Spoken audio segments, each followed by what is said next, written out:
Let's do another Baddie on a budget makeup routine using only drugstore products. For skin prep, I'm starting off with toner as always. This one's really hydrating and soothing on the skin. Following that up with e.l.f. Thirst Burst drops. If your skin gets dry in the winter, I encourage you to try this out. It is such a good affordable serum. And if you struggle with enlarged pores, this also does have niacinamide, which is great for that. After my serum, I always follow up with the moisturizer, and this one's a really nice gentle one. This is the L'Oreal Collagen Moisturizer. Leaves your skin nice, hydrated, and plump, but never greasy. For my complexion, I'm gonna go with the serum foundation. This one's for Makeup Revolution. I'm using the color F7. This color match is literally perfect. And even though I do have an oily T-zone, I still love a luminous foundation, especially one that feels lightweight on the skin and it doesn't enhance pores, greasiness, or oiliness. I'm gonna blend this in with my Makeup by Morale F4 brush as usual. The cream bronzing with the Morphe Sudden Heat Cream Bronzer first to add some warmth around the hairline and the cheekbone. And I'm pressing this in with the Morphe M108 bronzing brush. I'm gonna go in with the CoverGirl contour stick. This one's more cool tone. This is in the shade Sculpted, and this adds a little bit more dimension. This is the perfect color to actually sculpt the base after we cream bronze.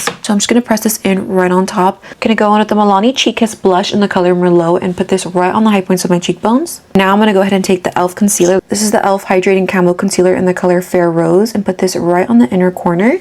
I'm going to go ahead and set the under eyes with the L'Oreal Blurfaction powder in the color Pink.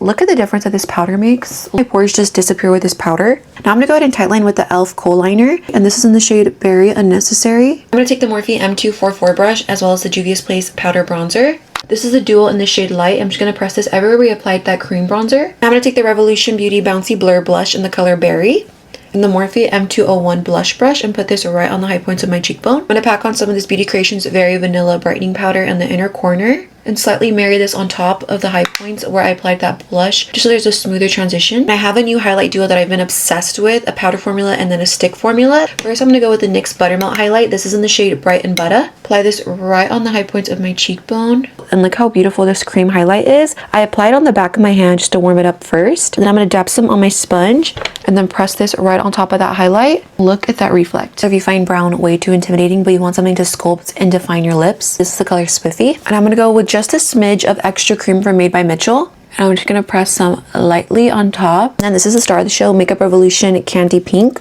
Oh yes, this is like my definition of a perfect nude. You have got to be joking. This is literally the perfect nude ever.